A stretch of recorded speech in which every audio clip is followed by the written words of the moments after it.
Hello, everyone, and welcome to the ARML pre-launch show for the winter 2024 season. This is Korak. I'm joined by Harrison Woo! Yeah, Mr. B1 Part 2! Woo! and Tucker, or Ennui. Howdy. Yeah, I we're can't bring definitely Harrison in energy sync here, here. as you can tell. Uh, Different mishmash of things, but we are now in the ninth season of ARML. This is going to be the beginning of the God. third year, two completed years, starting off with the initial beta league, and we are now much stronger. We've expanded all the way down to a C1, which had 40 people last season. God, doesn't We're it have over like 100 40 this active season? players all the time. I think we're around 150 now. I'm, And any other opening thoughts, everyone? I mean, that is. I hadn't really thought about the expansion in that way, and you listing that made me realize that this upcoming season I am going to be in a division that did not exist when I started in ARML. Like that, it is bonkers. The amount of growth that we've seen here. It just keeps going, and like every season too, it hasn't happened quite yet, but we're threatening to do a C2 too. Like we're right on the cusp every season of getting that. So that'll be our seventh division once we Well, we expand out have enough people people to for do it, that. but people go on hiatuses, which is Yeah, one of people the go on big hiatus strengths and people that take a ARML break. has had is you're not required to play every single season because we know like life and stuff comes up occasionally. So you can take off, and I think we have around 20 people every season, 20 to 30, that just take off, and that way you can readjust, refocus, or if you just tilt off the face of the planet, get your mind right. Well, I mean, we've had people have literally become parents during the ARML and have taken their hiatuses for Yeah. being a parent and are back to scheduling games around their children who won't sleep. Like that's They're like, okay, he's in preschool now. We're good. we're Run good. it. Oh man, this has been an exciting season. I haven't been the most active for this past season, but just even in the bits like catching streams and broadcasting and just seeing all the results. I mean, I say it every season, and it just gets wackier and zanier. That this league is just so wacky and zany. Just never like it never disappoints anymore. There's just always so much crazy things happening, and I mean, we're gonna see clips of 8 of the probably 100 of insane things that happened over what is it, the fall 2023 season. Yeah, there's a whole bunch to come along here, but I think it's about time to go ahead and jump in. Of course, the first thing we have to Yeah. talk about is last season, which was the fall 2023. I believe we start in C1, which, as you can tell, is a mess. There are a lot of people. It's a decent And amount, couple people in there. now, it isn't mentioned there are actually a whole bunch of extra promotion spots because, as I mentioned earlier, there are hiatuses. And so, in order to fill other divisions, other people will end up getting promotions. I believe everyone up to at least TJ got a promotion. I think Carl might have as TJ well. did get promoted. You said Carl did also get promoted. Yeah, wow. Lot of promotions. A lot all the way up to Thomason, it sounds like, hearing from our little gnome in the cupboard, Nathaniel, off in the Now, one Great thing that's a Beyond. little different from a lot of other seasons, we've seen some of these where the entry division just has some crazy EVs where one or two people run away with 1200, 1300 EV. There's no one here at 900. And of course, I say EV, we should probably explain that statistic. Yeah. So it's kind of our internal guide as to how well your season's been going. And it's just a simple calculation of your win rate times your win average minus your deal in average times deal in amount.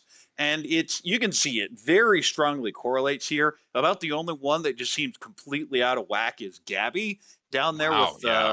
841. And you can see just monster wins, but it's because of that 18 to 24. There were probably some penalties in there. We Yeah, do that would be expect the you to only show up way for I could see games, it that low, Yeah, I because mean, and like, you will get hit deal in for it. average and stuff too are, like, all pretty low, like, you have plus 11%, from deal in to win average. you have a smaller deal-in average than your win average. So the only way I think that's that low is penalties. Yeah, I also like to shout out Thomason, who's from my club, had the highest win average in this division at 66-36. We're definitely getting greedier. You'll see basically the same thing happen when you get to my stuff.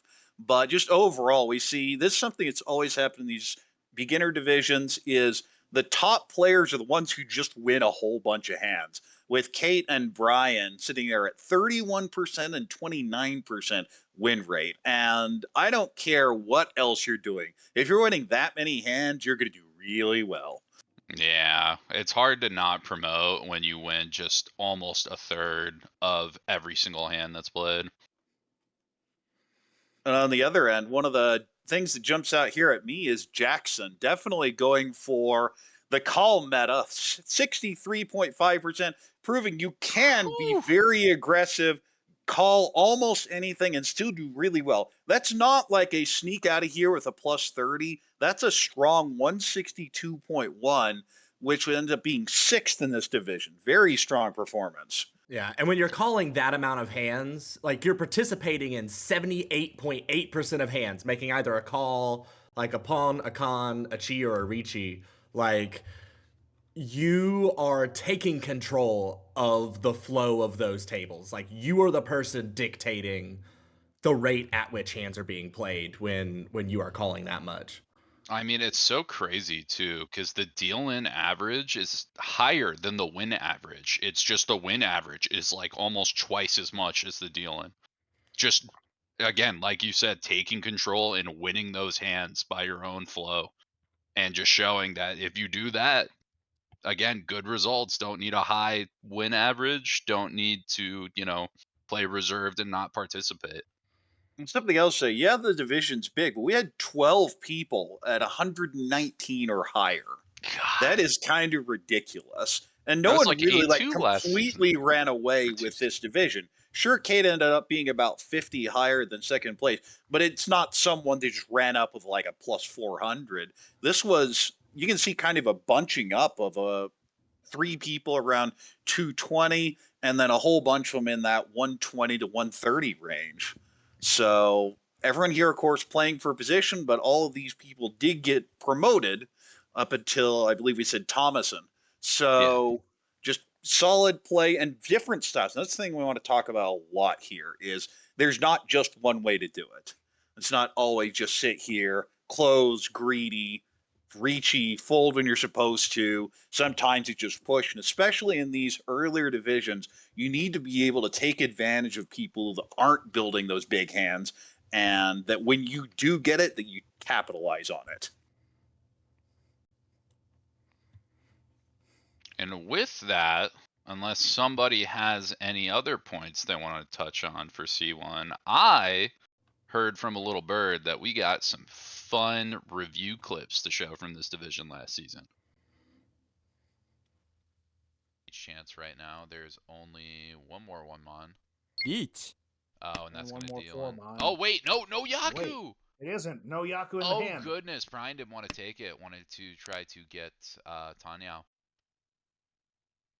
Thinking about the reach here, I don't Gotta think you drop that can. 9. Yeah, it has to drop the 9 and hit the 6. Each. Oh. Oh, There that goes nasty Ricci. Go. whip! Batsu! Oh my goodness! Another incredible Oh, wall my move goodness. there. 2600 For plus just the tip 240. in the middle. Thank you. Mm. Again, all it Says about takes an to even be a 3 ho-oh 3 3. is X-ray goggles, time and time again. I mean, listen, love him or hate him, he's speaking straight facts. All you got to do is just draw the right tiles to get to ho-oh. Said it once, I'll say it again.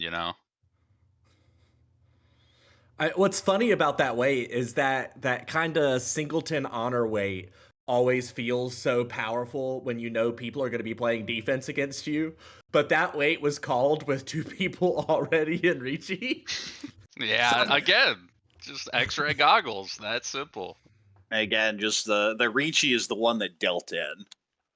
And I'm Oh getting an yeah. update. So like a couple people we thought promoted didn't promote because normally you need a positive score to be able to get that spot.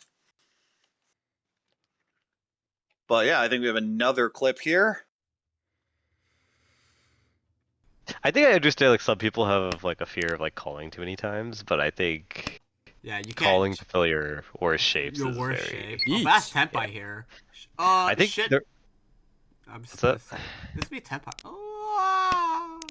Actually, yeah, I think you have to take this Tenpai. Yeah. Wait, they're Yeah. furry 10. Yeah, that's why. That's why I didn't. Oh. Wait, what? Oh. You The last you one, paused almost. the Takame? Alright, this guy's cheating, dude. I think I understand like some people. God, what an insane clip. I mean, that's just, I got the flow. I know what's coming. Doesn't matter. We're going max value. Like, what an aggressive push to hit the Sanshoku sumo on that in the furry 10 and to just get it. Like, what is that? Probably a Mongon swing. And you're getting what 4 extra Han there with that Richi Yeah. Patsu Sanshoku. I mean, that's going to be quite a bit here. You look at the clip and you immediately think, "Oh no, we see a potential Daisangan on the right," but no, it's the surprise Furiten Richi Patsumo like that. Yeah, right. Daisanga just casually building off on the right too. I forgot about that part. Man, what is in the C1 waters every season? But we got Blake? one more clip. One for all you content lovers specifically, so pay real close attention. Jackson as Oh well. my God, Carl's got what is 2 of these happening? now.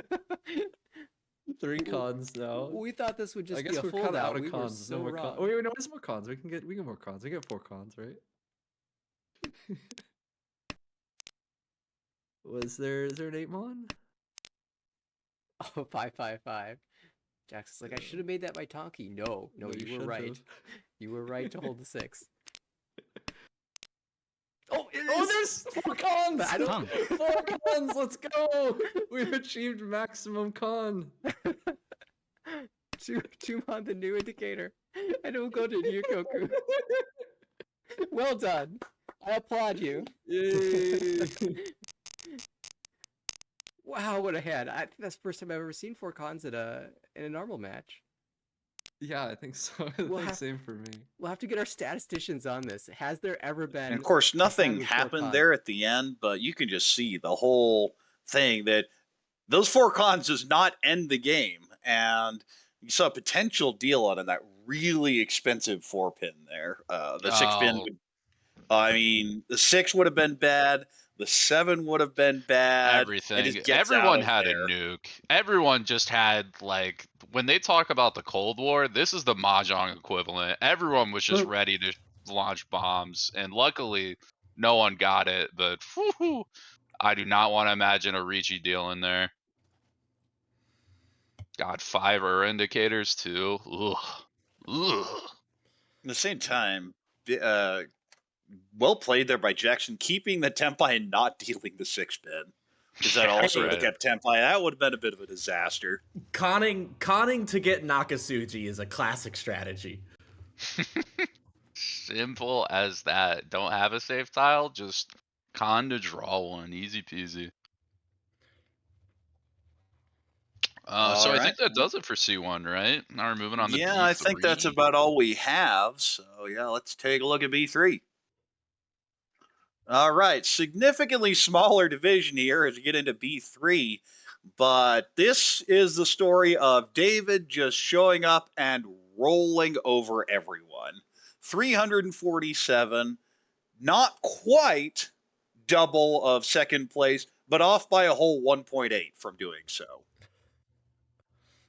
Yeah, I mean that is kind of an insane score, but having 10 firsts and only 1 last will do that. I mean, you see, there's Yeah. actually someone with 0 lasts and Nathan in 5th place, but those 13 thirds. I mean, still though, like 13 thirds is more than the 11 times that they were first or second, but still ended up plus 151. So you got to expect that some of those thirds were positive.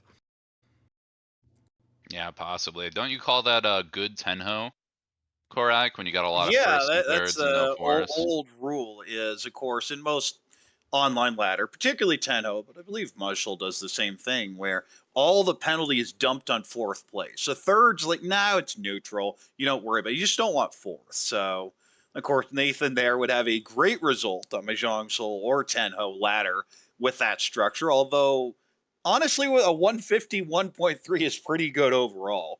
I've seen people with that kind of distribution and their scores like plus 20. Yeah, right. Oh yeah, it's easy for those. Those thirds can really add up here, especially since all of your seconds are not guaranteed to be positive. I mean, you're going to end up with negative seconds sometimes, and not being able to capitalize on your thirds can really bring you down. Another note here is Eric and you see the bracket then unaffiliated. We actually have two people with the exact same name, so we try to differentiate them by clubs. But Eric will be getting a promotion into B2. I believe everyone here in the positives got a got a pass up. Yeah. And now, while I look at this, the number, unlike some of these other divisions, sure, win rate strongly correlates with how well you did, but it's specifically the deal-in rate and deal-in average. Look at those top five. Even Kevin there with the 43.29, still in the stronger end of this division, but four people there in the top five under 4,000. Mm-hmm. Just Yeah, absolutely insane whenever anybody was dealing in. And I mean, even when you have these low averages, you still just have some insanely low deal-ins. Like you have 3 or 4 people 10% and below. That's insane. Yeah, And especially when again, you consider that they're dealing into such small hands. I mean, that's how that EV Mhm. ends up so high. I mean, David having an EV over 1,000, and even Ricky's 975 is higher than anybody in C1 had. But Ricky also had a 30% win rate, while David only had 23. But when there's such a massive difference between the hands you're dealing into versus the hands you are winning, that creates that large separation.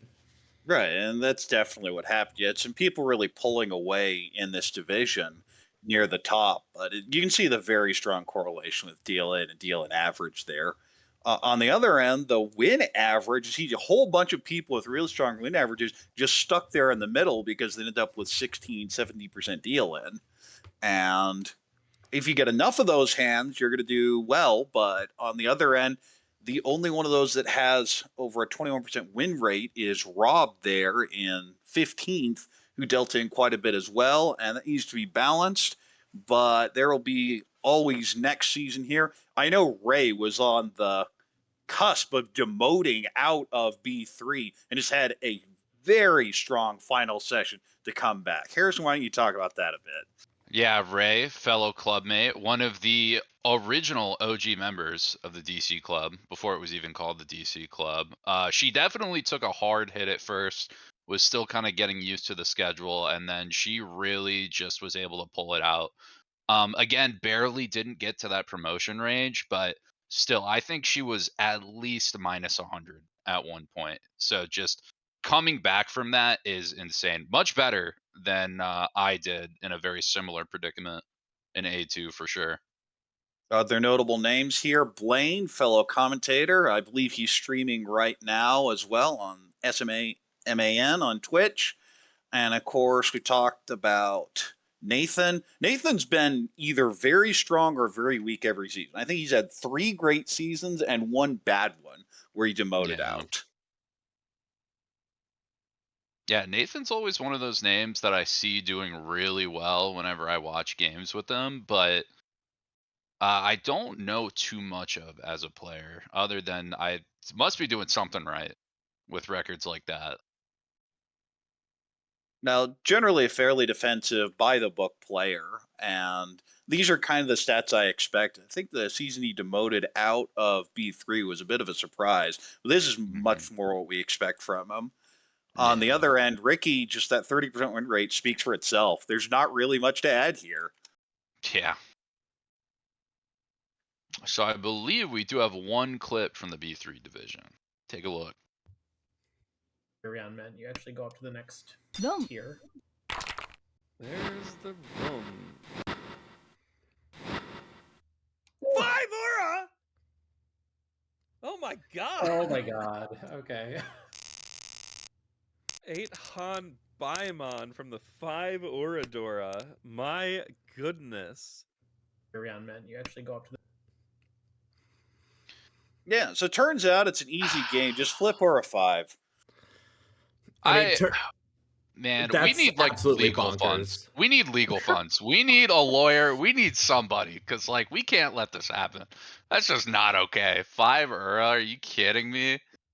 Like, look at, come on, man. Absolutely gross. Yeah, What 3 Han, Ricci, Tanyao, and 1 Dora. Just casual dealer Baimon. what makes it Went even from better for me 20k. is that the 7 so was the Ura flipped over by conning the 7 so.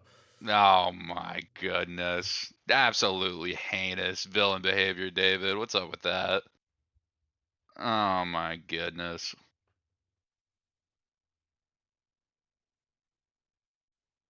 All right, I think that's about it for this one. There's not much more to say. Flip or a 5, get dealer Baimon, makes things easy. Yeah, seeing part of the run to get David to the top of the leaderboard with that game for sure. So All right, let's I head think on up to that's B2. yeah.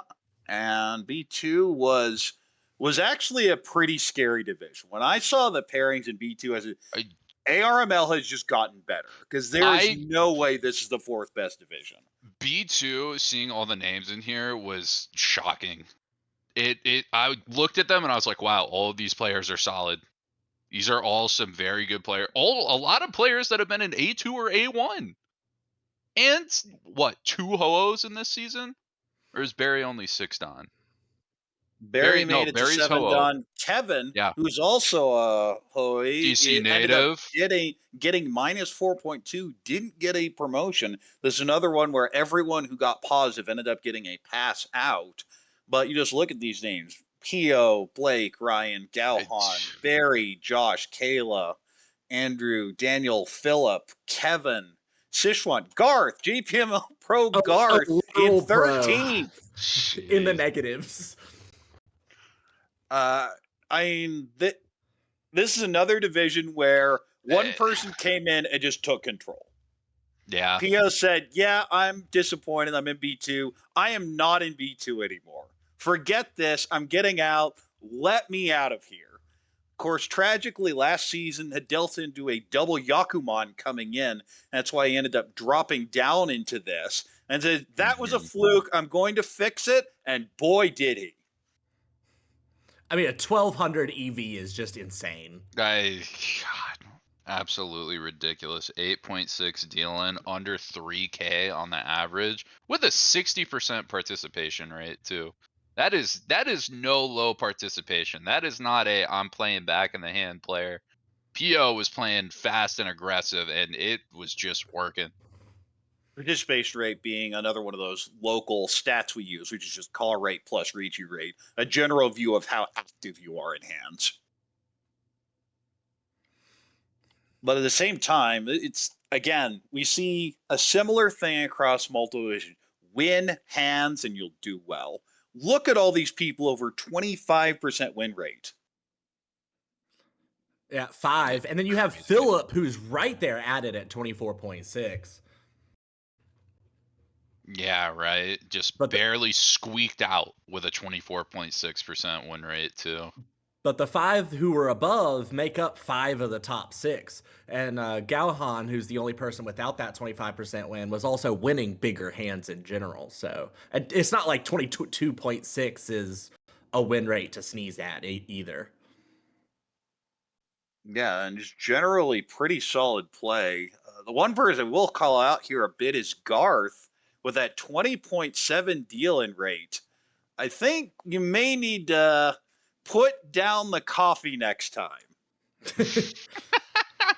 I mean, I do wonder what time of day Garth is playing his games being on Japan time. Like, you know, you kind of imagine someone like with kids in like a 13 hours different time zone or whatever it is, according to where in the country the people you're playing against are. Like those do have to be inconvenient times. Just Oh to get up yes, play. and at 4 they've worked a.m. pretty just for. well with us. But at the same time, getting the game scheduled is always a pain. They almost always have to do all four at once because for them it's mornings, whereas for most of the U.S. players in the U.S., which is the rest of the league, it's going to be in the evenings.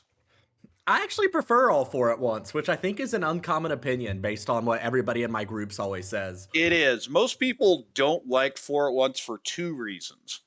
Number one, you don't have any log reviews. You can't see what everyone's doing. You can't really go through your own statistics. And the other thing is, sitting there playing for 3 to 4 hours just feels like a bit of a grind. Unless you're used to those like 5, 6 hour online sessions where you just sit down and go.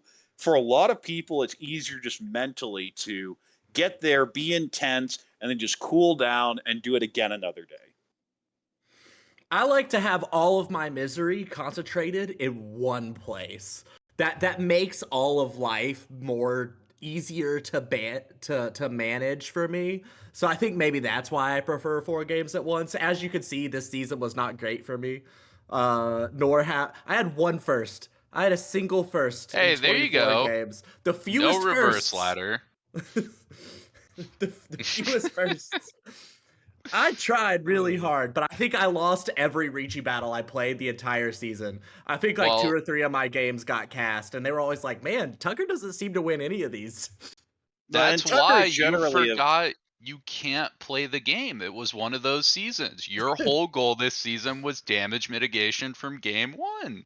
And you thought you could win hands. So then, you dealt into other Riches. You should I'm have just just high priority You're gonna see a for 24 0% Ricci games. rate next to my name next season. I'm just gonna Dama the The whole Dama season. monster. You can't lose a Ricci battle if you don't Ricci. The Joe Q standard in Armel, finally. The meta Yeah, is Tucker is well known evolving. as a very defensive player, and a 16% dealer rate is very out of character. So I'm sure there'll be a lot of log diving in between the seasons to figure out exactly what went on. Oh yeah, for sure. And speaking of Tucker, of course, why don't you talk about Kayla there for a bit? Yeah, Kayla, who I taught how to play mahjong, my partner, and now she's gonna be 2 divisions above me since the promotion lines dipped down. I watched Kayla in the middle of my set of games one night. We were both playing at the same time, and her games were being cast, but I did not realize this at the time. I like in between our second and third games at my table, I was like, "Hold up, I have to watch my partner win a Yakuman." And I like watched like standing behind her biting my nails as she got Sho Sangen, not Sho Sangen, Sho Sushi. She got little 4 wins, a Yakuman that I've never been able to win. And it was just insane watching that happen. She's had a very good every single season since she joined the ARML. So I'm very proud of her growth. I always tell her that she plays kind of how I imagine Korak probably played before he hit Ho-Oh when he was just learning the game. It's like Cars 3, You're Lightning McQueen. You've done the races, you're slowing down, and you gotta pass it on to the next generation, right? You gotta hand it off. I think her Yakuman might actually be one of these clips. Oh, it is. But before that, we have a clip. Who is it? Korak wasn't the only one with some harsh words for Garth. Somebody else had something to say for Garth's play this season. Check it out. In my opinion. But he's doing much better than me in the league than I am, so okay, Yasume. So you got the cheaper one with the 5. But still Yep. Mongon. It's still a Mongon though. So. Way to go, Garth. Way to play like a donkey and still get one.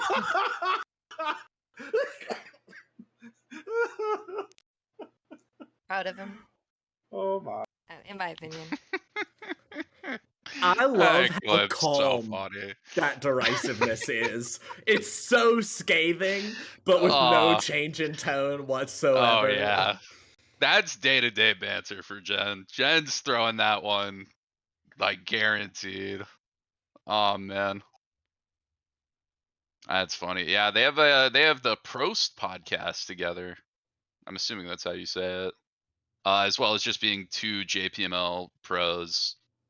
who are both U.S. Born.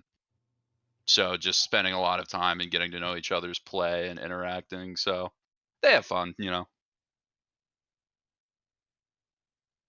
Anyway, though, as Tucker hinted at you, we got some cool back-to-back clips now. Before it comes out, that's another safe tile for Philip. You see his thread just slowly break in there as the wall just keeps giving him encouraging tiles to just let go of that north. He wants to. What's he call gonna this- do here, though? He wants Well, to this call looks a like a deliberate moment 22 before cheese, but lets disaster it clip. pass. Oh, wow. This defense. Great read there. Great read. 8-so has one in the wall. There's also one east in the wall, and of course, our eyes are fixated on this north. We also have 10 pi across the way for 3-so, by the way. Oh, that's just Ishanten. Is still missing a pair. Oh, you're right. Sorry. Oh, there it is, the north. Oh, there it is. Called for dice. So Shushi. 48,000 points to the dealer. Wow. I mean, Blaine here. when Kayla won that hand, she was literally screaming. Just like, oh my god, I got it! And because, like, I heard her shouting, she was like, Tucker, I'm Tempai. I've got all the wins. Is that a Yakuman? I mean, I'm pushing it no matter what. But I've never seen this hand before. What is it? And I was like, oh my god. That's so funny. When I got Show Sushi, I didn't know it was a Yakuman either, too. I thought I had to have all four, right? I thought Dai Sushi was the only one. Because you kind of expect it to be that way, because that's how the Right. dragons work. But since there's, it's harder that since there's extra 4 one. sets of them, right? But it was a lot of fun. Because not very often, since I don't play a lot IRL, it's not often do you get to see someone's just pure ecstatic joy when they win a Yakuman. Like, you always just kind of see it in a chat when people are flipping out. Seeing it in person, I feel like, is very special. And then that score line is just so Welcome so to East disgusting. 1. I'm not trapped with you. You're trapped with me. And that was not even That was the only East Yakuman one? that game. Oh, it was a repeat, but yeah, that wasn't not one. Get ready. Philip. There's the 6 mon. Staying in Tommy's hand here. Yeah, Not going to deal into Kayla. It's efficient for now, but if he gets Tempai, he'll have to drop it. Good point. Ooh, Swarkle Tempai! There's 7th pin! Oh my goodness. Comeback of the century in progress. 3 mon, 8 pin for Suwanko if it gets drawn. Yeah, now, of course, Philip had come back from dealing in. It's Daniel who's trying to come back from being in 4th now. 1 8 pin, 2 3 mon. It's so live. I saw the dots for a minute. I thought that was it. 6 tiles left. There's one of the There's the 8 pin. There's the 3! And there's 3! 2-1! Second Yakuman! 2 Yakuman in 1 game. Total redemption here. What? Picking up a massive sumo, 34,300 points. Philip. There's the... So this is the same game. Oh my.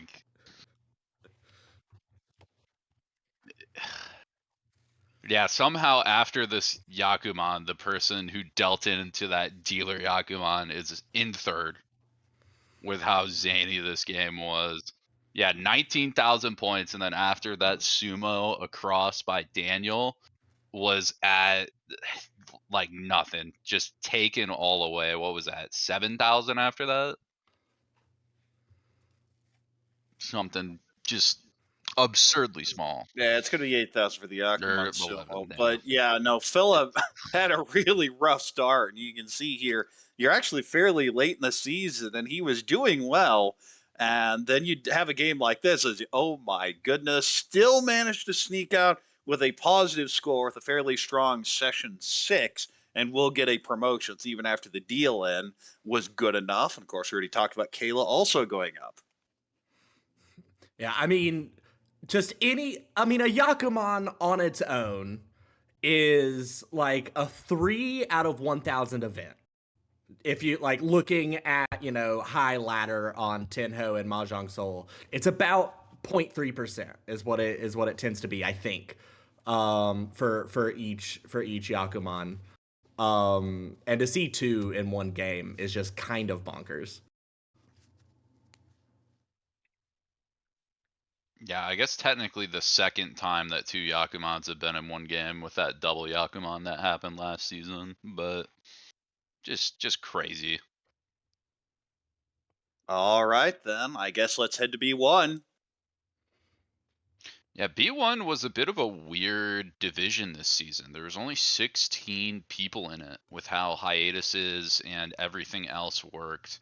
Yeah, there were And something like 7 hiatuses in B1. So the league director, Edwin, who you see here in this division, was like, what do I do? And shrunk it down to the minimal size allowed in Armor 4A division, specifically for this last season.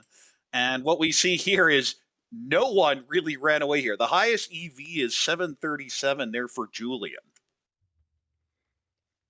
We saw the overall scores of Stanley and Matthias being very respectable there at 176 and 150, but this was a knockdown brawl for a lot of these games. Of course, Travis had unfortunate seasons, but after that, there's a huge gap. And look at that fight on that demotion line between Jay, Irie, and Edwin.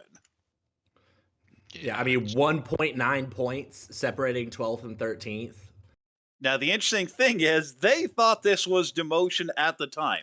As it turns out, due to all the hiatuses and the fact the league had to expand back, Irie and Edwin both managed to hold on to their spots in B1 because there weren't enough to fill it coming up from B2. Because you do have to have a positive score to get a promotion, except in very rare circumstances. Yeah, so they will B2 stay was around. too brutal for that. Yeah. There was too much massacring going on. And we just look at these stats. Kaz is just pretty solid play there.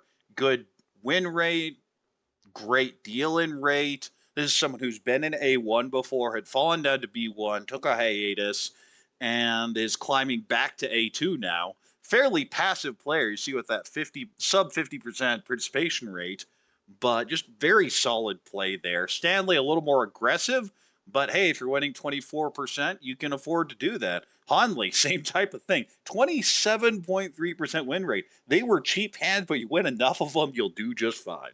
Right, especially because Hanley is really interesting because it's kind of an outlier. I mean, very, very rarely do you see someone with a plus 500 EV whose deal-in average is so much higher than their win average.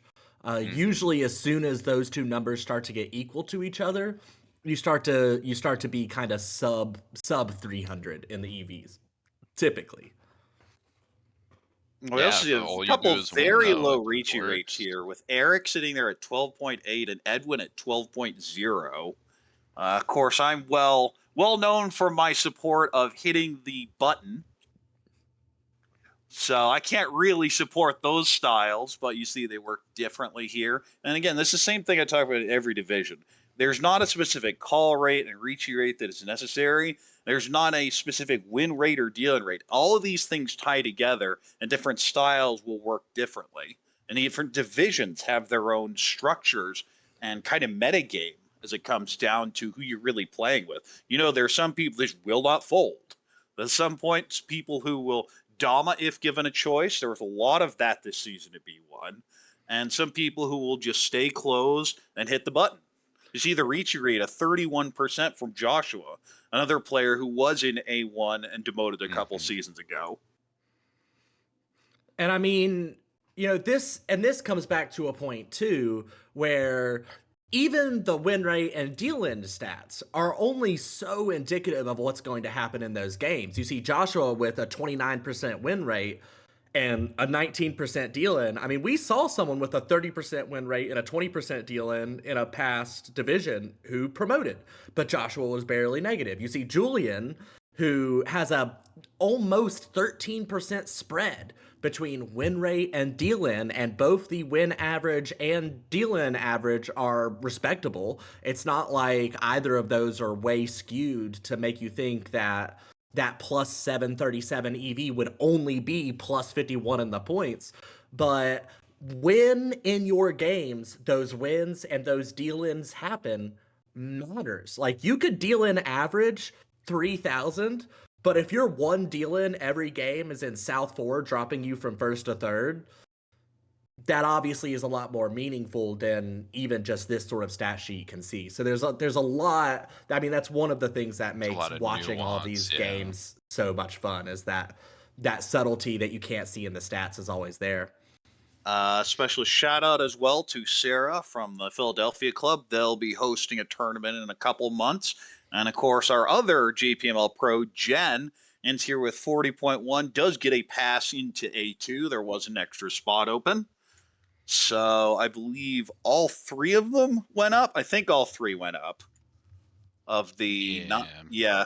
7, 8, 9 there with Jen, Eric, and Damien will go up as well. And anything else before we head to the clips? Just that every time you call it a pass, I imagine Edwin handing out little like Disney World fast passes to the mahjong players to like go up the division. Like, all right, skip the line, it's okay. Like you can go. So let's check out some of the clips from the past season. We'll put Matthias into second place. Damien in first now in East 3. Oh my goodness, what is that starting hand? What is this hype-eye? That is Ishan 10 for Ipeco Honitsu Double Tone. It's Oh Tenpai. my goodness. Oh wow, this is And Totsu. This is an extended and Totsu. Oh, Oh my goodness. Richi Ipatsu Sumo Ipeiko Honitsu. Third turn? No Ura, but still Hanemon, just like that. Third Damien turn? says, don't worry, guys, I got this. 7? We'll put Matthias I into think what really gets me about that clip is that you see someone actively choose to not take pay Tonki and still win. Like I Still don't get rewarded. Man, I just like I can't imagine having the strength of will to not insta Ricci and be like, I am waiting round 1 on pay. Like I guarantee Toyman would have dealt in on the North. It wouldn't have been as valuable. Or It no, wouldn't have been North, as valuable. So that North wasn't Tenpai. North wasn't wasn't? Tenpai. Come on, Tucker. No, because it's a pair. It's like almost Cheatway. Oh, okay. Yeah, It's it's a pretty very disgusting close. shape, but I mean, this isn't even the most obnoxious starting hand we've seen. Unfortunately, when we get to A2, we'll talk more about it. There was one hand that was just silly. There were some crimes. There were some crimes committed. But yeah, just casual turn to Hanemon. The only thing missing from this is Oradora to make it Baimon. And then Yeah, everyone just right. throw their hands up. Okay, we're done here. Yeah, Is there one a of those name games. for that shape? Like extended in Totsu, like Korok said, Right. maybe it's something odd. It's such an odd, like rare weight, right? I don't know that I've ever seen it on Tonsu. I always say it kind of French. I don't know why. I don't think I've ever seen it in Tonsu that leads to a Peiko. Like that is just so absurd.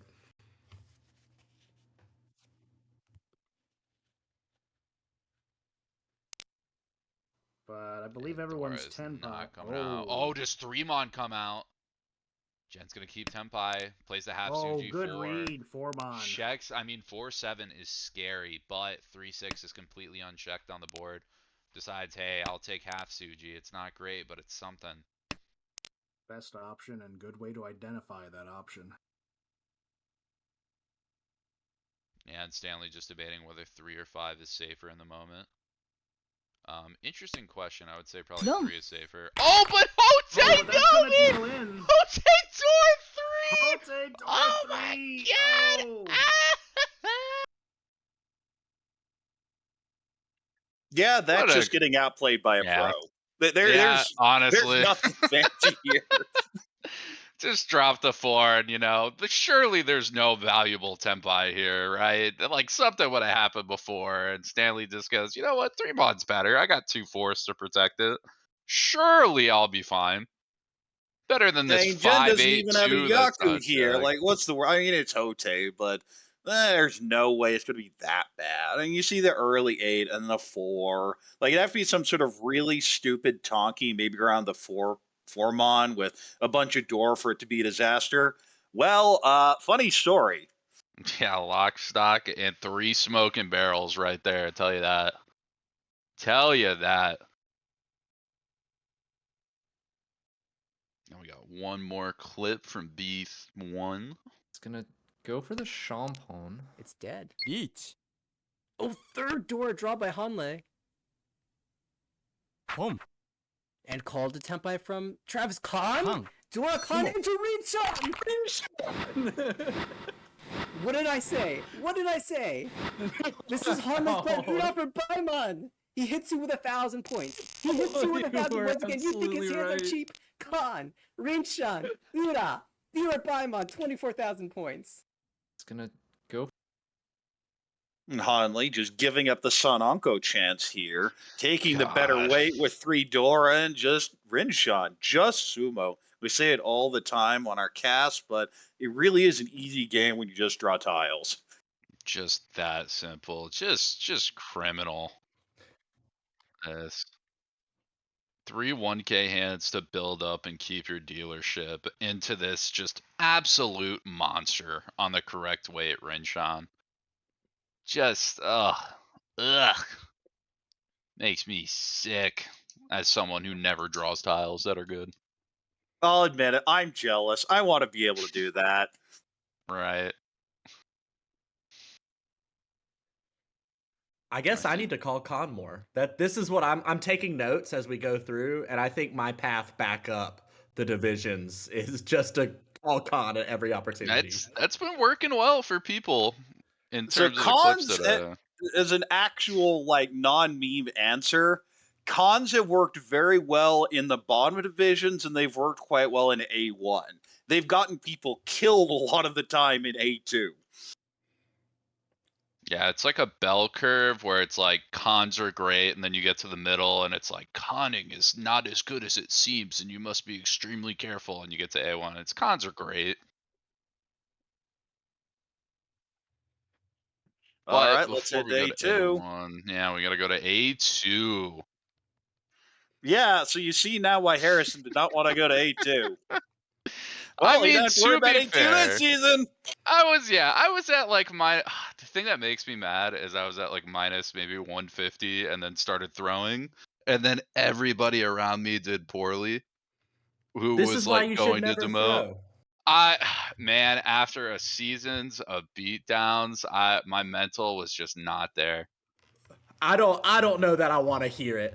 What's funny to me What's funny to me though is that you played 4 unnecessary games. It says very clearly next to your name that you only should have played 20, but you played 24 in I know, and I that's lost where all of 100 your points negative out of points that. were. I lost 100 points in those last 4. I don't know what happened. Edwin said, "Hey, you gotta play another," and I said, "Okay." Yeah, and we talk about A2 and just Armel getting stronger. Yeah, This division, it's Zalong, stupid Will, strong. Fiat, Jonathan, Kevin, all to A1, all incredibly Leon's strong in there. players. Leon gets the free pass up, but Kenyon Steven at loose. 161.6 does not. There was only one extra spot in A1. That is so rough. God, you got players Kenyon loose, Alfred, just A1 standard players just not making it up. Yeah, Kenyon, who's Like, won Armel twice. God. Barely sneaking out with a positive 8 was something like minus 60 after 5 sessions. It had a strong final session. Luce, who's been competing for the championship most seasons, I believe she won one of the seasons, and is just sitting there at minus 58. Was at negative 100 going into the last session too. Kind of like where I was, except Luce actually did well. Something that I should have tried doing.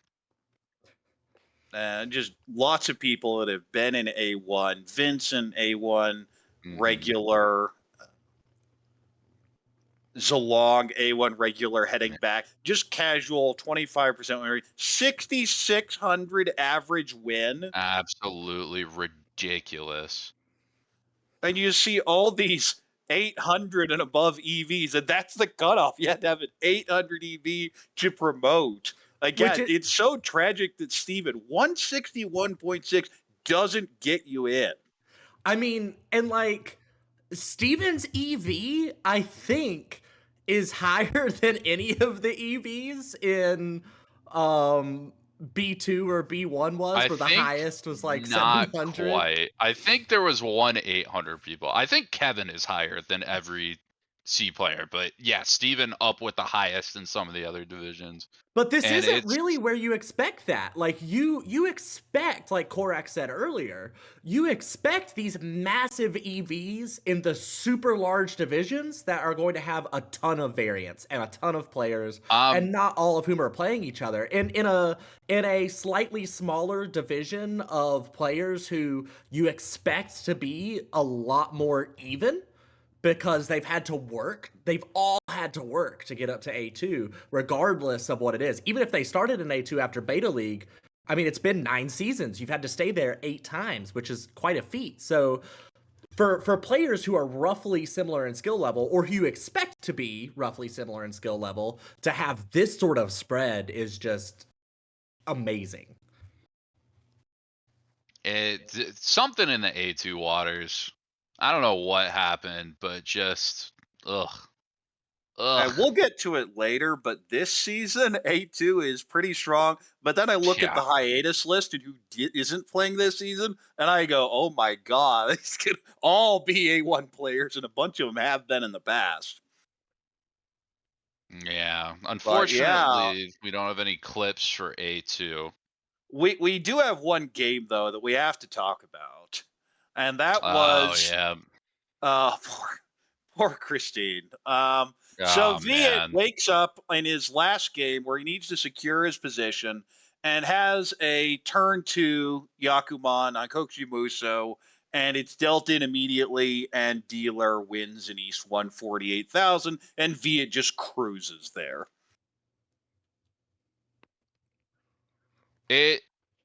We've seen some nasty things. We saw that turn 3 Rishi into Baimon with Ura, but just imagine turn 3, bread Turn and butter, 2, you go 48,000.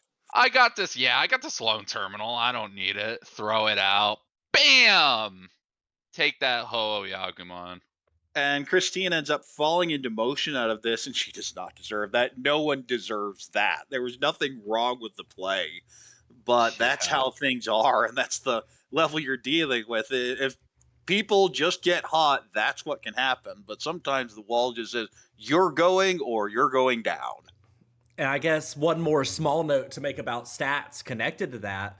Like, if you look at Christine's average deal in, it's a little over 6,000. But one Yakuman deal in is going to heavily skew this data because it's only over 24 games, which in the grand scheme of things, when you're talking about Mahjong, is nothing. Like, that is no amount of games, really. I mean, it's quite a few, but you know, whenever people are talking about good Mahjong play, they're usually talking on the scale of 500 to 1,000 or more games. So, you know, that's something else to consider when you're looking at these stats. One Yakuman deal in, especially a turn 2 Kokushi, basically makes the deal in average a useless stat to look at for Christine. Yeah. Right. And one thing I will say in A2 is it feels like this was the season where call heavy players just got punished. Will did pretty well, Steven did pretty well, but on the other end, you see the 38, 40, 44% call rates near the bottom there, because you just see on the other end these just monstrously high win averages of the top 3. When you're getting 6,000 on every win and you're winning 23, 25, 26% of your hands, and then on the other end, only dealing in maybe 9% or 11%, no one's going to stop you. It's just now sinking in my extremely sad 15% win rate, especially considering that there was a solid 8 games in a row where I just pushed every hand I could, and it's still at 15%. Even 1Ks and 2Ks. Oh my goodness. All right. Well, as we said, we don't have any clips for this division because unfortunately we weren't casting that game. But I think we're gonna head to A1 now. Yep, let's see how it went down. And the This winner season was is so cursed. oh boy. Winner of the fall 2023 season was Matthew. Just started flowing everything. Had all the draws the first 3 games of final session. Was sitting there around where Max is and was just hitting everything. And I was at that table and I was fighting for my life. Zhu was sitting there at the same table fighting for his life. He actually started the series around plus 30, had dropped all the way down to minus 90, and had to pull out a first to get out. Just absolutely insane. I would have Always. demoted except for the very last hand. I had an absolutely trash hand and then just drew perfectly and managed to eke out a win there. And you see this season 11.1% deal-in rate, 18.3% win. I just wasn't winning hands. Actually dug into my stats. 79% of my wins were roads. Normal amount for that stat is like 54, 57. That I just wasn't sumoing anything, and sometimes the wall does that to you. I mean, your average win is 700 more than anyone else in A1. And this is with no Yakuman, no Sanbaimon either.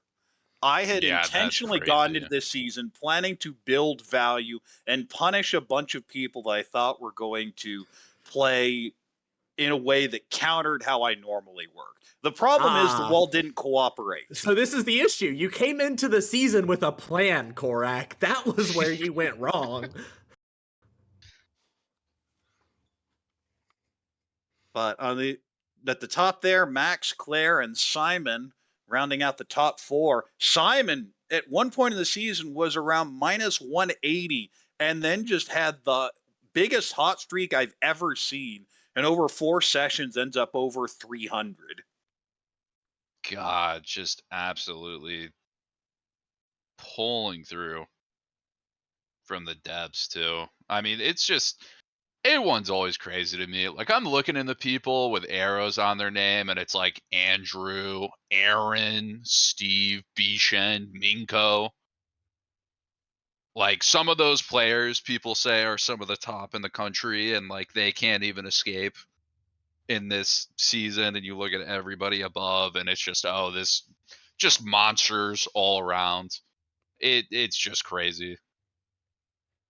You see there near the top, the one stat that seems to be fairly strongly correlated is the deal-in average, not so much the rate, because of course Bishan sub 10% deal-in rate did not get him out. But Yeah. those low deal-in averages of Max, Claire, Peter, and Nathaniel really helping them to climb here.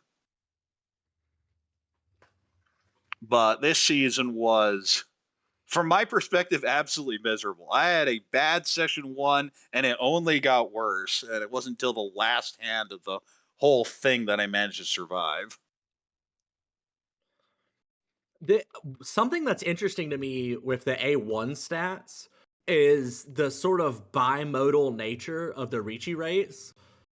It's like all of the high Ricci rates are at the very, very top and at the very, very bottom. The middle is all of the teens in Ricci rates. And then you have kind of the 3 highest are in the bottom 5. And then the next 3 are the top 3. Yeah, another one of those final session tables, Alex versus Minko. And as you can see, that was the cut line. I didn't know it at the time, but Alex was up big going into the last Hanshan, and Minko just couldn't get that last hand finished, and that would have saved him in A1. It came down to just the last hand in multiple games that affected, let's see, 5 different demotions. Zhu, me, Alex, Minko, and Bishan.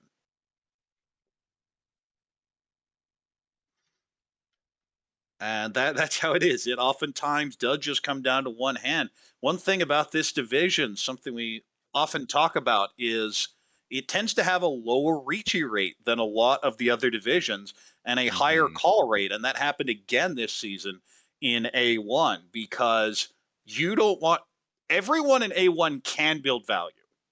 So what happens a lot of the time is people will speed up to shut down some of the bigger monster hands, which, as you can see, is why I had an 18% win rate this season. So Yeah. Matthew won this season. Who were our other three winners? Do we have, or is that on a Yes, graphic Yes, later? it's Nathaniel, Nathaniel, Lucas, no, and Kenyon. Kenyon. That's right. So Nathaniel, Lucas, Kenyon, and now Matthew are going to be Well, facing off, And which I what believe is happening next Wednesday or Thursday, potentially. Maybe not. what's really interesting to me about that is that almost all of those are new names to that championship table. Kenyon is the only player who was at the championship for the first full year of ARML and will also be competing at that championship table. Last year it was Loose, Beechin, no, it was no, Loose. Huang. Loose, No. Okay. Huang. Huang Stand back. won. Yeah, it was Huang, that's who it was. Huang Huang. and Kenyon Eric and and Kenyon. Yeah. Eric and Loose. That's right. Okay.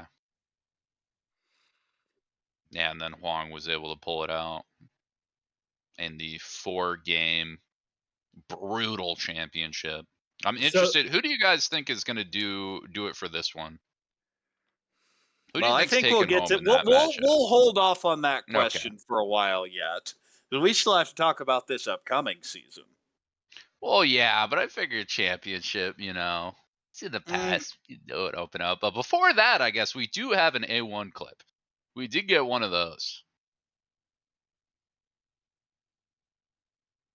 For Among God. Oh, but that's temp for Matthew Dama, and the 9 still comes out. It's gonna be a double run. Oh, this is huge. This is terrible for Shu. It's 18,000 points for Lucas, and it's gonna be a Manga Pecadora, PvP Pecadora 2. And just like that, 26,000 points down the drain for Shu, and now he has to worry about demotion. Oh no. I mean, he's at negative 19, which seems like 8 for Among God. Oh, yeah, just throws the Dora and gets punished for it, Yeah. but a little more than you would expect. Oh, yeah. I mean, you throw the door on the high ends and you figure, there are some high value routes, but I mean, it's also end of season. You've got some breathing room, but And whew. Matthew had just snuck into temp by that turn and Mhm. gets weights on the Dora and hits the expensive end there. So it's not only 18,000 to Lucas, but 8,000 to Matthew. And I'm sitting here going, yeah, so you know how I thought I was playing for second place, or maybe even if I get lucky first? Yeah, about that.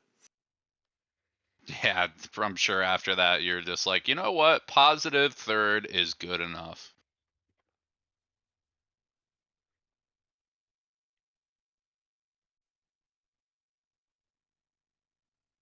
There was another 9-so Tonki. I don't remember whether it was this season or last season, but on YouTube. that's that same game. Oh, it was that same game. I forgot about that. Yeah.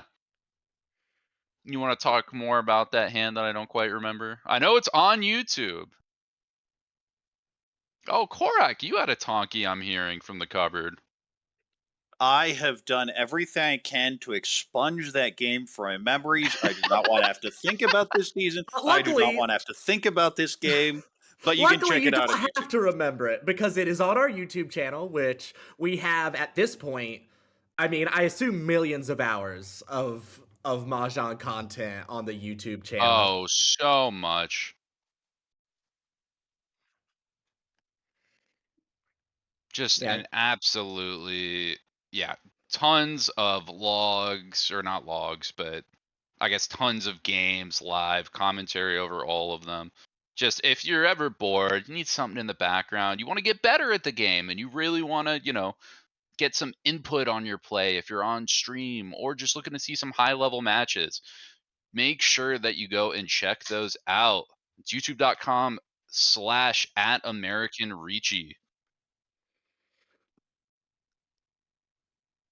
But now that we've gone through all of the past seasons, does that mean it's time to look at Well, the? we have some fun ones. Oh, right, Because the not only, bugs. yes, Tenho loves to be weird sometimes, and in the past, it hasn't been too weird, but again, something in that zany, crazy, wacky Tenho water. And we were able to get it on film, like cryptid sightings this season. So let's check those out. Wait. Alon has Reachied, and this hand doesn't look Tempai. I think that visual bug from earlier is Yeah, it doesn't look right.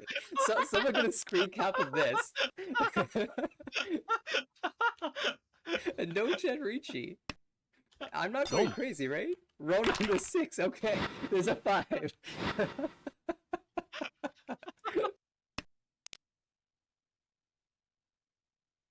Just a little silliness, you know. We thought that the league was too easy, so we added the ability to Chombo part of the way through. A reverse decision, but you know, always fun to see a little craziness. So I guess whenever you reload or switch hands, sometimes Tenho acts up, misses a DLN. But believe it or not the craziest thing we caught on camera from the Forbidden Files.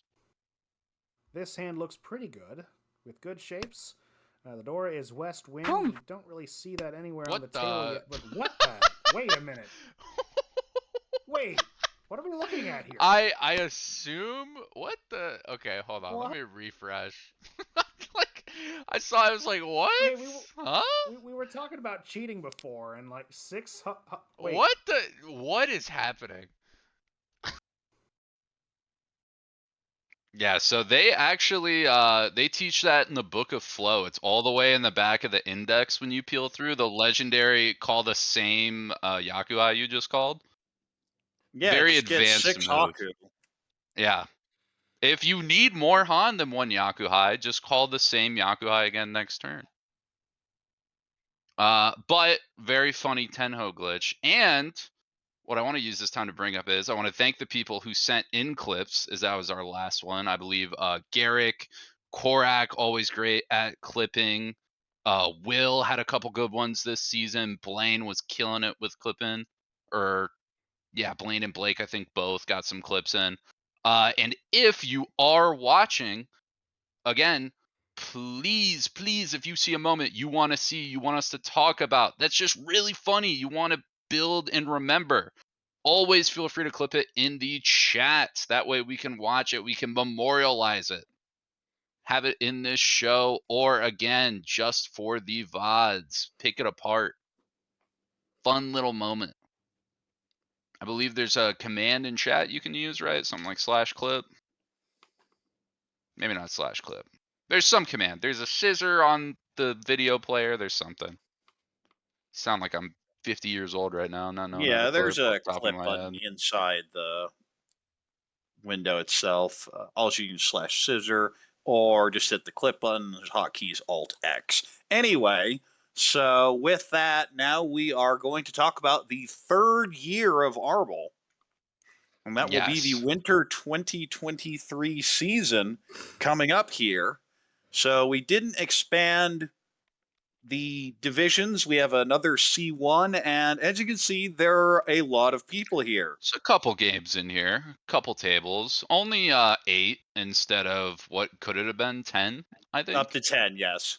Yeah, so, you know, could be worse, but still crazy amount of action that's going to happen in C1. Almost guaranteed. Any names that you guys recognize from the come up here? Rowan, of course, has been around for a while. Definitely interesting player. Very aggressive. Can build a lot of value. And on the other end, can give it back just as quickly sometimes. But a pretty solid player can build that. Then in there, of course, JT, I think we've seen before as well. In terms of new names, I don't really recognize most of these people. Looking forward to seeing more of them. I could be wrong. I know there's a Nick W that sometimes comes down to DC. I believe they're a Pennsylvania player. I'm not sure whether it's the same Nicholas we see this season, but I am excited to learn. It's always fun seeing a lot of new names. especially like really true unknown new names, because you never know if you're gonna have that hidden boss. We could see another Ho-Oh realistically in this list of names that we just don't know about yet. And I think that's one of the exciting things about C1. You really never know what you're gonna get. It's kind of just a big mystery egg whenever each season starts. Yeah, they're unknown names, but only for right now. They will Yes, be known that's very always what soon. happens in Raw Division. We do make an effort to cast everyone as much as we can. Oh, I'll tell you one name that jumps out at me: Ty. Ty Kennedy has been in the scene for what, more a decade and a half at this point. Uh, has been involved in the Rochester Club for quite a while. I know he's been to WRC. Very solid player at tournaments. I haven't seen much of him online, but we will see that happening this upcoming season. Definitely someone I'm going to be keeping an eye on.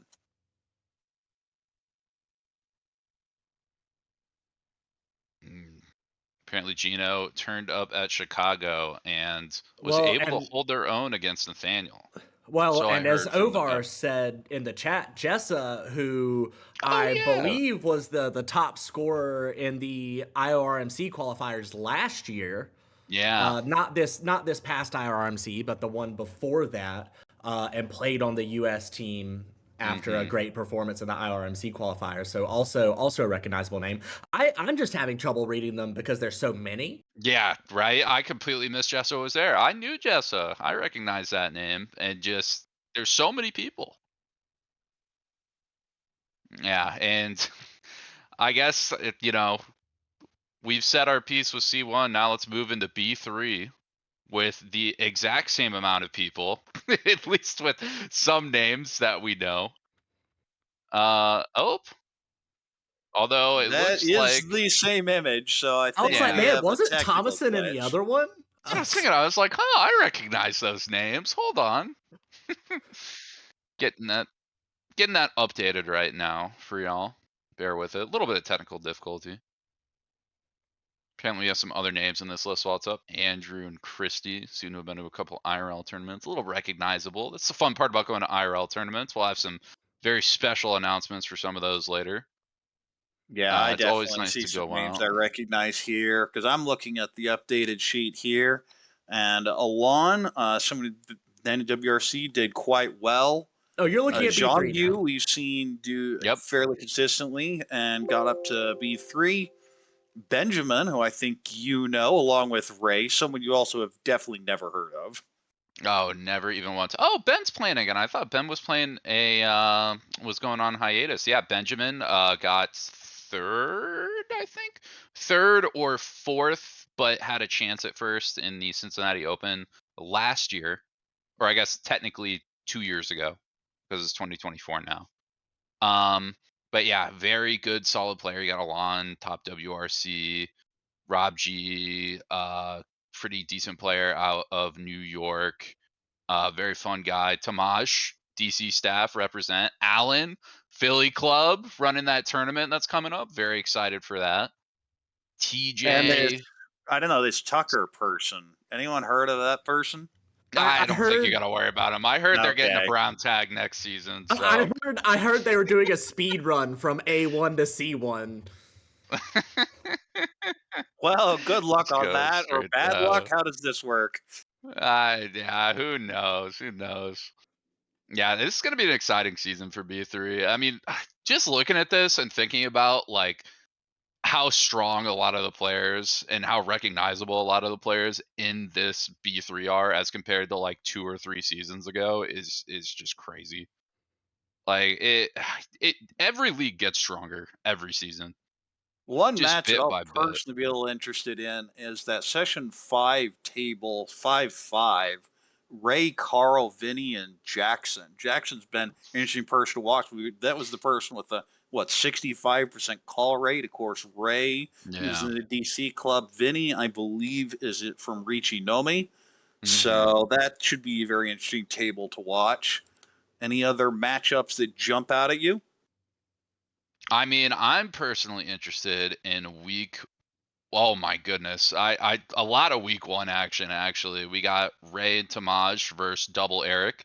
That's going to be a fun one. And below that, we have Brian, Tucker, Alan, and Christopher. You picked a hell of a first table to be at, Tucker, because you are going against Alan, who's, very strong Philly player, and a Ho-Oh in B3. So clearly D-ranking has only gotten easier matches for you. Yeah, that's why we do it, honestly. It's just You're actually going down to face stronger people nowadays. it doesn't matter how many divisions I climb down. I will face a Ho-Oh player every season. It does not matter. Oh man. All right, let's head to B2. All right, this one's actually more readable here. We only have 5 tables, 20-person division. Of course, plenty of names we've seen before. Eric, Oh, yeah. David, Takahiro. That is the person I am going to have my eyes on, because Takahiro is considered one of the stronger players of the Chicago club and got stuck in the bottom division for a long time and is just now coming off hiatus, expected to do quite well. Anya has been up and down at times. Garth, of course, GPML Pro. Blaine, fellow commentary. We got Kevin. That's my boy, Kevin Key. Absolutely amazing player. Maybe the strongest in the DC club, if I'm being honest. Very good Ho-Oh, very just solid fundamental EV plays. I was extremely surprised that he didn't go up, but let me tell you, he's on the fast track. Just monsters after monsters in this league again. So many just notable strong names. We had an Eric in the last division. We have a Kevin here in session 2 there at the top, facing off against Takahiro and Jake. Should be an interesting game here. Anything specifically jump out? Ooh, I know which one I'm interested in.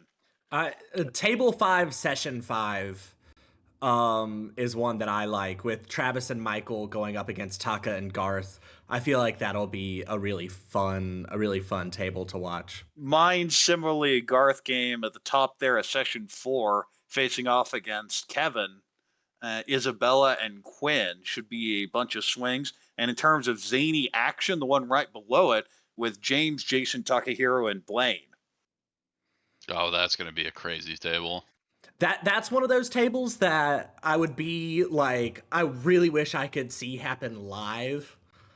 Because sometimes you just get personalities at a table, and online you just don't get the personalities through watching the Tenho VOD. You have to count on the commentators for that.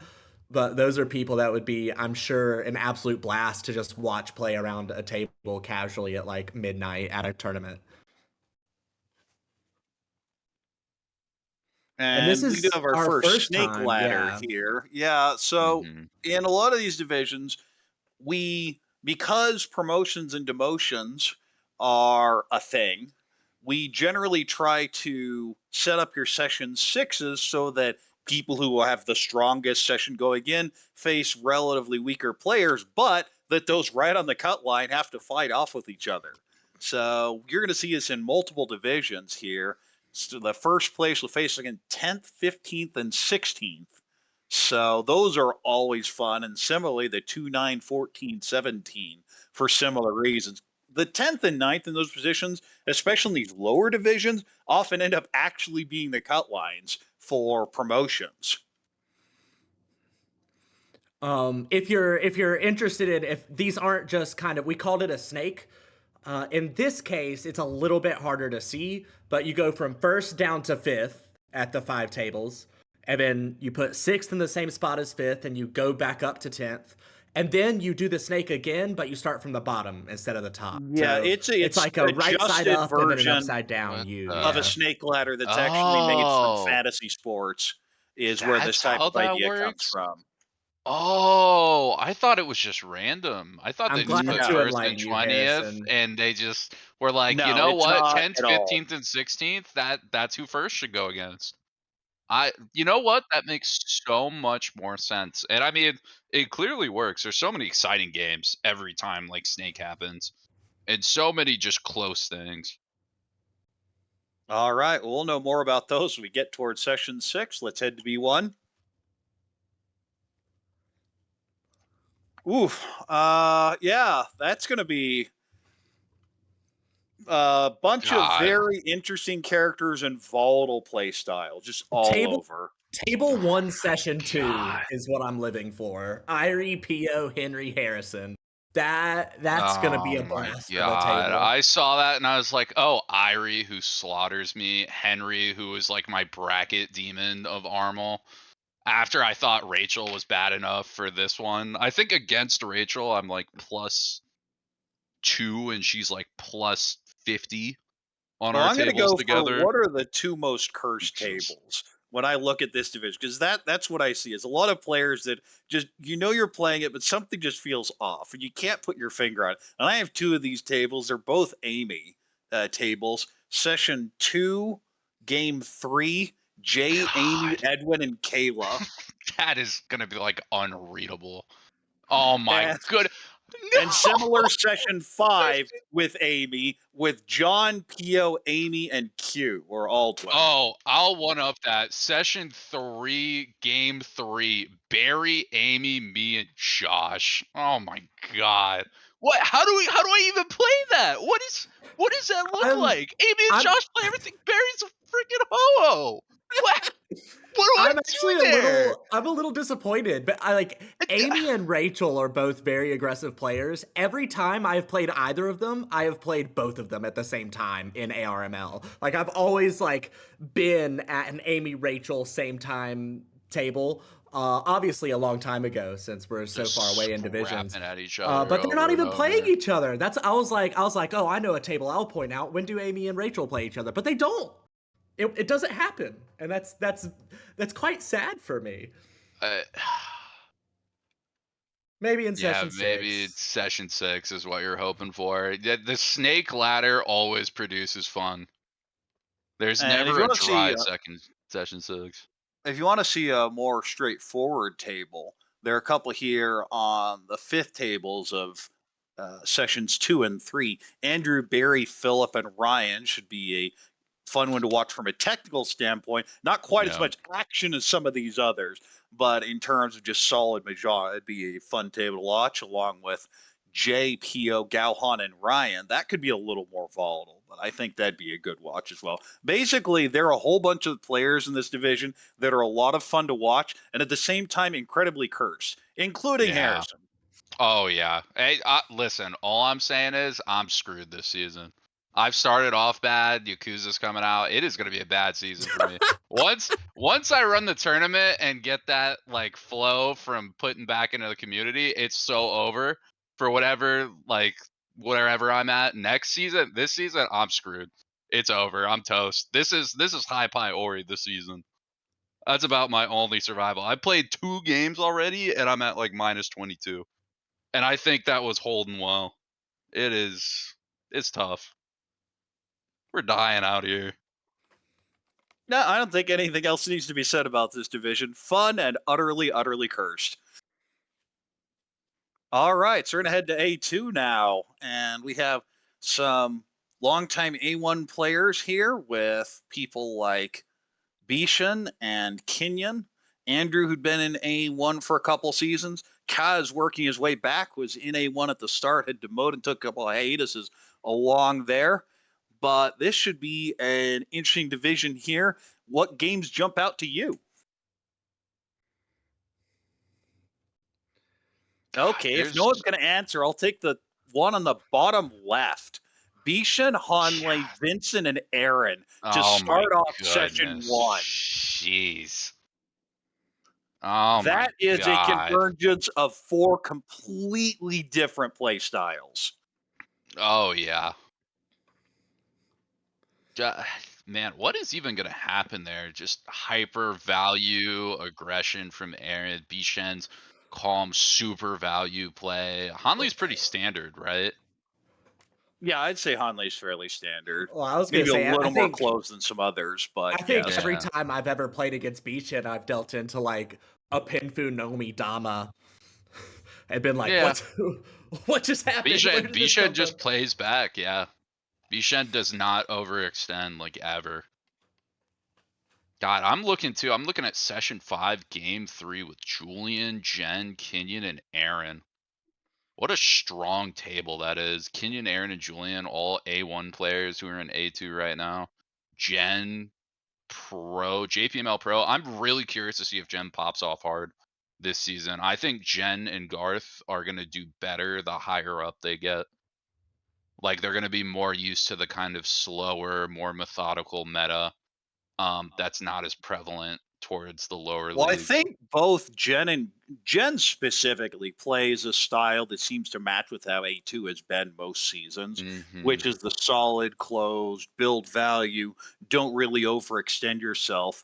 And I think Garth, I believe I said this before, he over adjusted to the first season of Armel in the bottom division where people were just pushing everything. So he then changed to push everything. And then when he got out of the bottom division, didn't readjust back and has been kind of stuck since. But Jen has done a better job on that and is in A2. And I think she'll feel fairly comfortable in A2, but there are a lot of people in this division that can take her down. Oh, yeah. I mean, there's only so many promotion slots, and there's so many strong people. You know, not everyone's getting a ride up. And Mahjong itself is just so fickle to begin with. All righty, another game. Before we go, one more game that jumps out at me. Steven, off that great season last time in session 2, facing Matthias, Jen, and Stanley. Oh, Could be that's gonna be very fun. interesting there. That's one where it's either going to be completely reckless or utterly disciplined Dama Fest, and I don't know which. All right, so let's head to A1. Yep, let's see. How's the top looking? Oh, look at that. Everybody is a monster. Yeah, not looking forward to most surprise of me. these games, but Yeah, that's how do it's you going to have be a in table A1. that you like to play at, Korak, in A1? You Let's have a see. freebie round. Do I have a freebie round? No. Actually, No, I think I match up fairly well in my first series with Nathaniel, Leon, and Claire. Nathaniel Okay. and I know each Yeah. other's styles quite well. I think I'd Mhm. have an advantage on Leon. He's not as used to the hyper aggressive, greedy style that I tend to play. That's Mhm. you usually see those two very separated, but mine is open and valuable, unlike a lot of other people who either choose closed and a lot of value or open Mhm. and cheap. I just see Claire beating all of you over the head with her tiles. Yeah, is I what I also see do If happening see she at gets that that. the If it's a table. sumo good flow week going, for no one's going to Claire. stop her. And that's Yeah. something that happens to everyone in A1. If you get those sumos, it doesn't matter what everyone else is doing. And apparently that was, I looked through some of my old logs from last season, and that's what happened. Other than one table, someone just went off every single session. And it's just that, okay, that one's getting the plus 120 this session. That's the one getting the 120 this session. And it was just miserable. I hope I don't have to deal with that. But there are a bunch of incredibly interesting matchups. Let's see. What are some ones that jump out at you guys? Table 4, session 3 with Will, Simon, Max, and Lucas. Max, sometimes better known as Light Pink Yoshi, and Lucas, sometimes better known as Navitas. A lot of streaming energy at that table. Are either Will or Simon Ho-Oh? Oh, no. I think they're Simon both like used to 5 or be. 6. Okay, that's what it was. Simon used to be. Will's working his way up. I think the one right below that is the table I dread the most. And that's going to be Matthew, Viet, Zalong, and me. God, what a Jesus. Good luck, Anytime I see honestly. Viet at a table, I just like instantly rewrite Naga over the name instead, is what I see there. Yeah. If there was any like human that was built to be like Naga, I think it'd be Viet. Like, Oh, is that's there the a Viet Viet closest we've Luke? come to so much time saying it. recreating.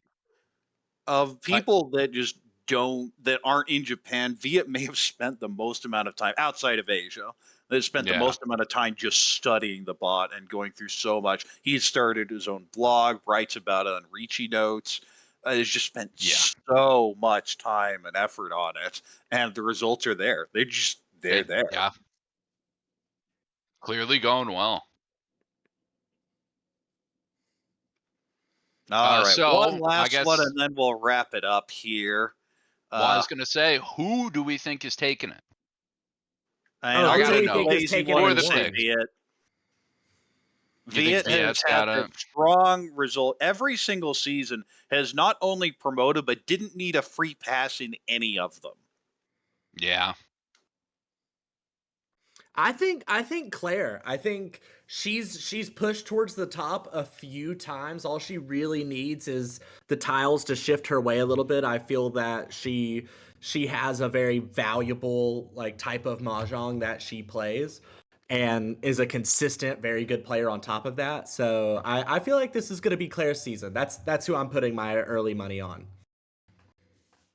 I think I'm going to say that Light Pink Yoshi, Max, is going to take it just because I'm extremely wrong every single time, and he made fun of me earlier. So enjoy your demotion now, Max.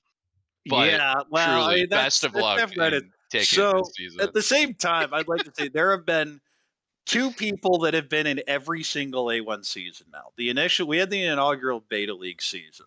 This will be the 8th season of A1, and there are two people who've managed to survive every single season, and Yeah. those are Max and me. Neither of us has won a title yet.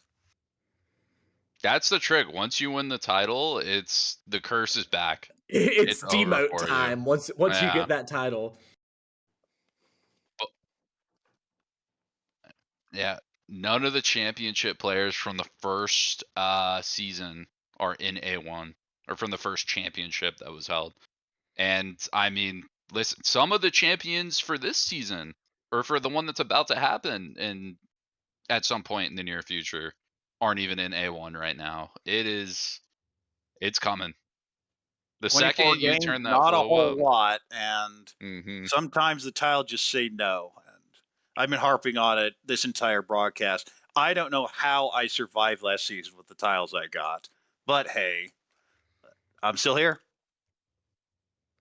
We'll have to see if you would it be your 9th or 10th consecutive season staying in A1? I It'd guess be my 8th because we had the inaugural 8th beta because of the league. beta. Yeah, the beta league doesn't count. That was a Yeah, whole so weird this will be my nonsense. 8th season of A1, along with Max, of course. There's also someone not listed here, and that is Zhu, who started in A1, has not demoted, but will be taking, I believe, his third hiatus. So hasn't had nearly Yeah. as many seasons here. And another name that's in here is Nathaniel, who started off at A2, got in a really rough division in the Beta League, managed to sneak into A2 through a playoff, and has been promoted the first season, has been in A1 ever since. All So right, then. I gotta So we have I a gotta couple touch things back. to do. I want to check And back on the championship before we get to those. I want it so bad. I want to know your thoughts. I want to know matchup predictions.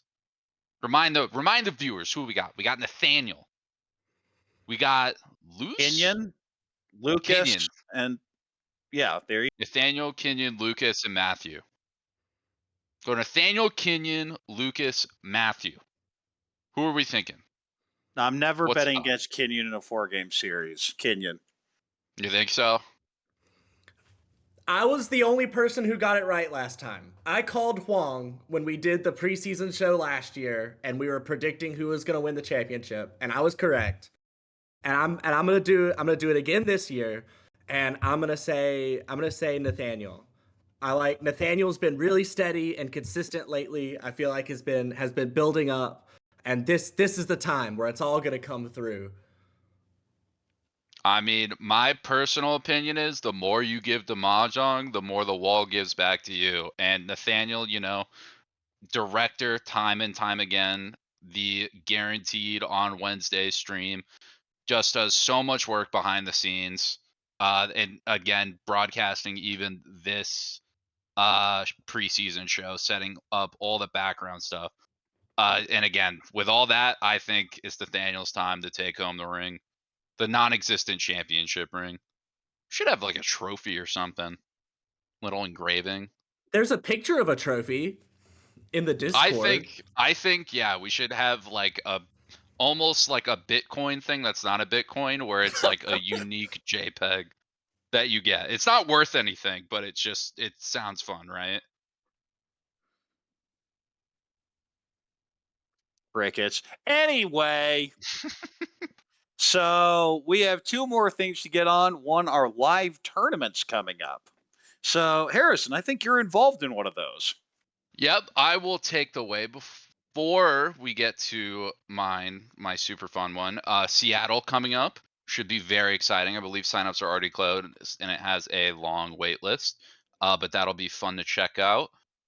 Then Philly coming up. That's going to be the weekend of March 23rd or the 22nd through the 24th. So the The second Saturday to the last weekend 23rd in and March. yeah, Saturday the 24th. Those 2 days, that's going to be a super fun tournament. I know I, as well as a lot of other people, are going to be there. Red And me. fives, kind of gross, but you know, take what you can get. It's going to be very exciting. And then just 2 weeks after that, April 6th and April 7th. Wait, no, that's not right. Yeah, that's right. April 6th and April 7th, the DC Open 2024. Oh my goodness. Oh my goodness. We spent so much planning. We finally got it announced a week or two ago. Signups go live Friday at, and I should know this off the top of my head, but I don't. I believe 8 ET? Yeah, 8 Eastern, maybe 9 Eastern. I will ping one of the other staff members who's clearly better at this than me. But signups will go live. It is pay as you go. So it is $100 fee for the tournament. It's in an extremely nice hotel venue at DC. It's gonna have super late free play at venue, so you can grab a room and then just play all night, rest up, and be right at the tournament in the morning. It's going to be a super duper great time. You're going to want to make sure you got your clock set on Friday. We got 112 slots, and if Philly is any indicator, they filled up within 24 hours. These are going to go quick. And then I believe the last tournament that we have to announce to keep your eye out for, Berkeley and I believe Columbus are set to make announcements in the near future. So make sure you keep an eye out for those. And actually, a couple of those tournaments you just talked about are WRC qualifiers, aren't they? Yes, Philly is, Seattle is, we are. Hands up for that. Oh, and Rochester too. Which what weekend was Rochester? I believe that's late April, maybe. Or is that early February? Rochester is going to be in late February. So late the timeline February. of the late time. I just want to clarify a couple of things. So first of all, the Seattle tournament's going to be on Martin Luther King weekend. We are expanding to 100 to try to get to the next set of level of points for the WRC qualifiers. We're currently at 95 paid so far, so there's still some open spots left. Then after that, the next tournament in line, which has been approved by NORMA as a WRC qualifier, will be the RIT Open, the Rochester Institute of Technology Open in Rochester, New York. That is on the weekend of the 24th, 25th. And then we mentioned the Philly tournament, which is waitlisted currently right now on March 23rd, 24th. You mentioned DC, which has, I think there's just one last thing to be clarified before it gets approved. That'll be believe it should be approved because we did have a format problem, but that is fixed. So now it is okay. It's fixed two now. hot So shots then, yeah. Okay. So then, DC is on April 6th and 7th. Mm-hmm. Berkeley is tentative. Is still tentative. It's not official, but they're pretty close. And they still need to go through some of the processes. But their tournament will be on April 20th, 21st. And then Columbus also is going through the process, and they're tentatively for May 11th and 12th. But neither Berkeley or Columbus have officially announced. So just stay tuned for that. But those are the tentative dates for those tournaments. And touching back on DC really quick, 8 Eastern Standard Time and 5 p.m. West Coast time or Pacific time, whatever you want to call it. This Friday is when signups are going live. Again, you pay right as you sign up, so make sure you get yourself a spot. if you want to go. And to try and encourage people to sign up for these as well, will you explain a little bit what it means for a tournament to be a WRC qualifier, Edwin? Sure. So then was it the first? Was it 1, 2, 3? The fourth iteration of the World Reach Championships. Originally, it started in 2017 in Paris, then 2014 in Paris, then 2017 in Las Vegas, then it was supposed to be 2020, but thank you pandemic, it was 2022 in Vienna.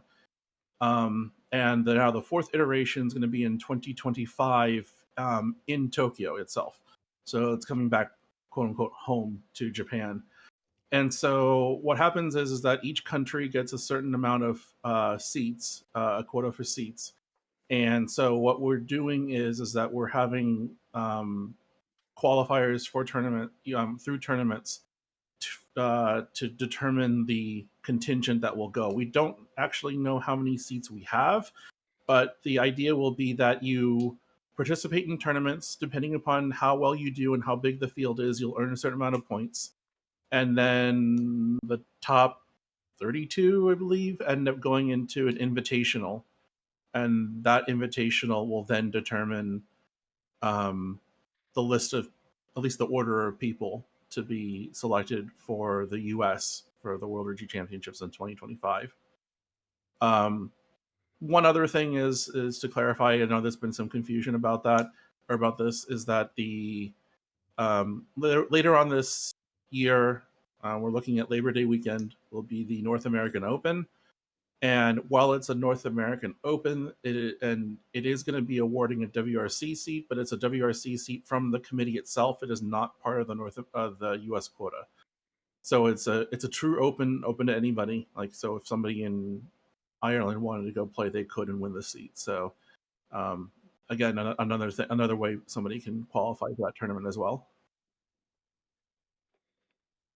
All right, then. So, a lot of interesting action that's going to be happening over the next year in terms of live tournaments. But as you may have guessed, that is Edwin joining us. So now we're about to enter the third year of Armel. So why don't you give us some thoughts before we head out and start the season? Well, I'm still, very happy and I don't know if fortunate is the right word, that this league has continued to grow. We ended up with like 130-ish, I think, and then this season we got a lot at the end of beginning of this past year, and we've got about 30 more people. We've cycled people in and out, but that's how life goes, and we allow for that with our league. But I'm just very happy in terms of the growth that people have had here. The fact that people have been so willing to help each other out. We have things like a "What Would You Do" channel. We had people who have posted their logs or wanted to go over games, and other players are more than willing to go in and help them out and help them improve. So I'm very happy to see that the community is working together to try to continue making U.S. Ricci Mahjong stronger by the year. Well, it's certainly been that way. People that I thought were near the top of the U.S. scene are sitting there in B1, B2, etc., and it's just getting harder and harder every single season. So the level has been rising, and that was one of the original stated goals of Armel. So from that point of view, I'd say it's definitely been a success thus far, and we're looking forward to hopefully at least one more year and more than that, preferably. But with that, this is Korak along with Ennui and Harrison and Edwin for the America Ricci Mahjong League signing off. Have a good new year, everyone.